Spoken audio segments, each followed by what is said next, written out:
Now, if you don't know what this car is, you've probably been sleeping under a rock. This is the Skoda Kodiaq, a 7-seater, family-friendly, sensible SUV, but this variant isn't very sensible because it's the VRS model, meaning it's a bit spicier than the standard Kodiaq. So in this video, we're going to take it out and see whether it's worth opting for the VRS over, say, the VW Tayron, or even the spicier 7-seater in this mix, the Audi Q7.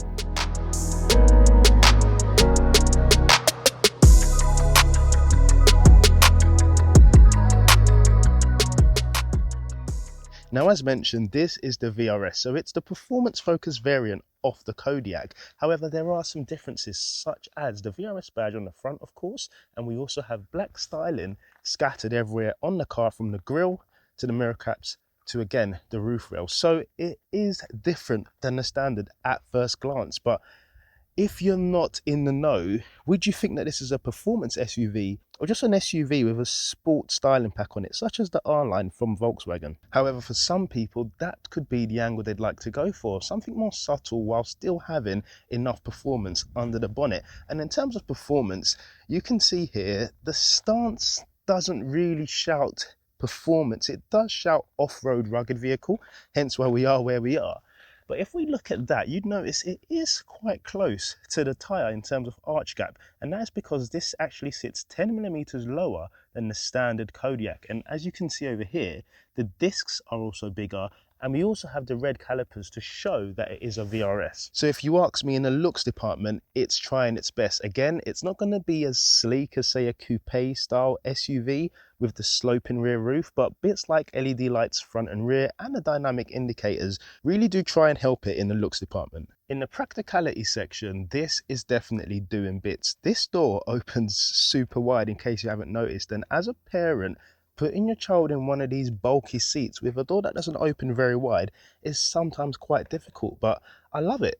I absolutely love it. The window line as well is great, because sometimes the kids get in the back here and they can't see anything because the seats are quite big. But with the window line being where it is, it definitely looks after them, and it looks after yourself when putting them in, with, as mentioned, the wide door opening. And it continues to score points in the practicality section with, I've turned off this feature, you can actually swipe your foot open and stand back and it opens, but I've turned it off just for the sake of the video. Excuse the mess, but look at that. Carrying the shopping in is super easy because of the height of this boot. Bearing in mind it's an SUV, you'd expect it to be a bit higher up, but I think it's actually helped by the fact it's the VRS. So 10mm lower than standard, as mentioned, it just means getting things in and out, especially these heavy prams, isn't a problem. And with the 2 seats in the back down, how practical is that for a boot? Tons of space. And you've also got these little quirks here, such as hooks for your shopping, both on this side and on that side. And these mats actually double up as muddy mats. So when you go for your long walks out in the countryside when it's winter, you can flip that over and go back to nice, tidy carpet. That's super smart. Just swinging around here, again, ease of use. Pull this just like that, and immediately you are in, because these actually do slide forward when you want them to. So you can see there is enough space in the back here for somebody to sit.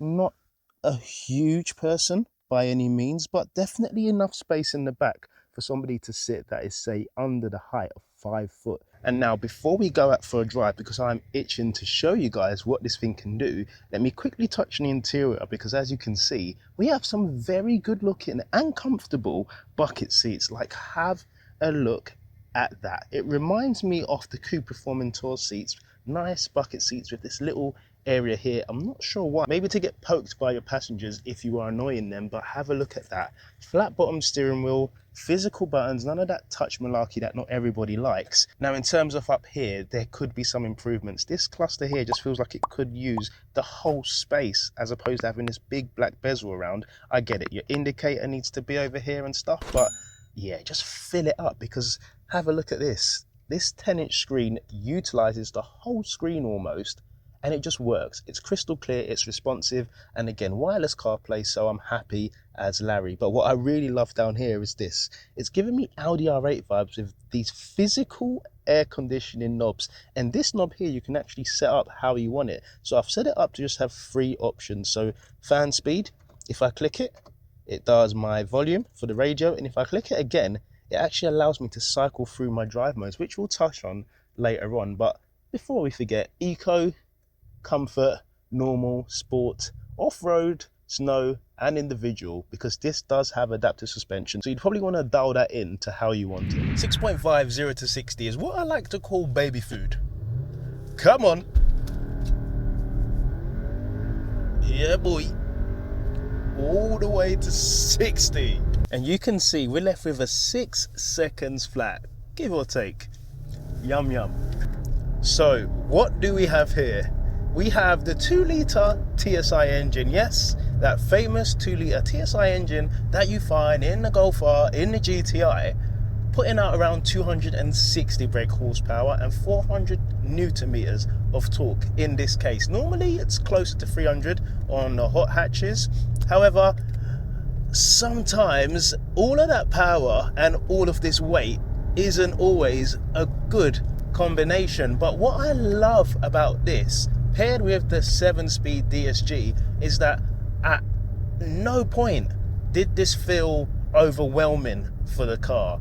At no point did I feel worried about driving this car, because the weight of the car and the fact that it's a 7-seater keeps you in check. You don't do stupidness with this car, he says. And given the fact that this is a heavy SUV, I think that the dampers, the adaptive dampers that is standard on the VRS, really do support this car in the right way. At any time you like, a little twist of your wrist down here, you can go back into eco, normal, or comfort throughout the 2 million drive options we have here, and cruise along like little Miss Daisy. And the suspension just flattens out all of these bumps, and then when you do get a bit of open road, 4 clicks to the left, back into sport mode, gearbox goes into S, which means it controls the revs and leaves it a bit longer than standard before shifting. Kickdown occurs a tiny bit delayed, but it takes it all the way up to 6,000 RPM before deciding to shift, and at that point you're probably very close to the limit. So engine and chassis, it just works. They've really nailed it on this one, in my opinion. And paired with the fact that this is also all-wheel drive, there is no situation where you'd find yourself stranded. If you had to go off-road, say if you went down to Devon and you found yourself on a country road with no tarmac, you'd be fine. Winter, summer, all day, all night. And what I can't stop doing all day and all night is going through the gears, because it is a bit annoying, but I quite like this. But this sounds like a 2.5 litre. It gives me RS3 Cuzzy Bro vibes. Yeah. Can anyone else hear that? I know there's a speaker underneath the car at the back, which my good mate Tommy proved to me. But that aside, this is 2025 car. It's going to have some sound, and if you don't like it, again, in the individual mode, which of course is there through your drive modes, you can just switch it off and just listen to the 2-litre per along. Not as loud, but loud enough. As I said, it's 2025. So having done over 1,300 miles in this car, at no point have I ever felt that it was too big. Bearing in mind it is an SUV, and I've recently driven the BMW X6 M50D. That is a big SUV, and throughout my time driving it, when I got into town, I was on edge. I felt the car was too wide, I felt it was too big. And the same applies to the Audi SQ7, which I also have had on the channel. And that car, when it came to making left turns at a junction, I was on edge, whether I was going to curb my wheels or hit the corner with my headlight, because the visibility wasn't the greatest. This just smashes it out of the park. Visibility is great, driving position is great as well. These are memory seats, and you have 3 modes, so 3 people can drive your car and not complain and not curb your alloys.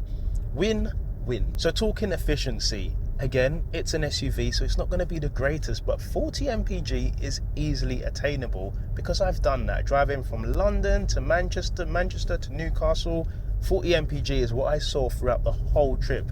I did use the eco mode because it has got a dedicated eco mode. The other 2-litre TSIs tend not to have that. The Formentor, for example, it had an individual mode, and I had to set that up as my eco mode by changing how the drive system works. So you had eco, normal and sport. But this drops the clutch when you're coasting along, which again helps with range, probably lowers down the AC a bit so it doesn't give you the full blast of it. It just does it all. And of course, it can't be all that glitters is gold. There has to be something, Tim. Come on, what's going on? What's wrong with this car? Quite frankly, I've spent a lot of time in this car and I don't have any problems with it, bar one.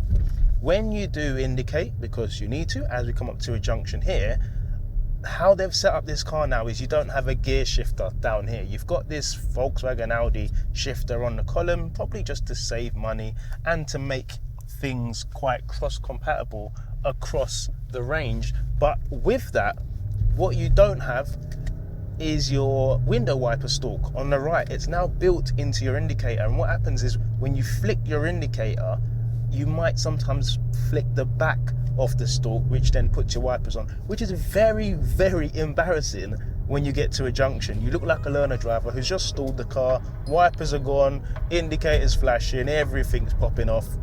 It's not the greatest moment. Now, in terms of a 7-seater SUV, I think this wins. It's the Tayron, which they don't have a specific R model, just the R line, so just the pretty bits, and the Audi SQ7, but that's a very premium price. This wins in the space department, loads of it in the rear.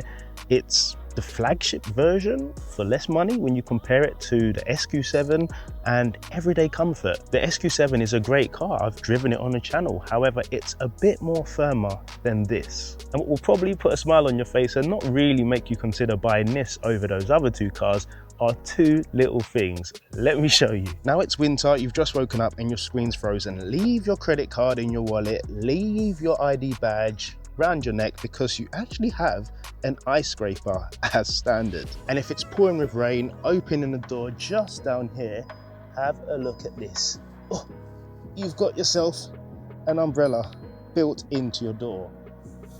You don't want to lose that, because standard umbrellas probably won't fit in there. So is the Kodiaq VRS one of those pointless SUVs? No. Is it practical? Yes. Is it spacious? Yes. Does the performance match the car's weight? Yes. Any faster, you might find yourself in trouble. So would I shortlist this car if I was looking for a 7-seater SUV? Yes. So with that said, if you have found this video helpful, please smash the thumbs up button, subscribe if you're new to the channel, and I'll see all of your beautiful faces in the next one. Take care and God bless.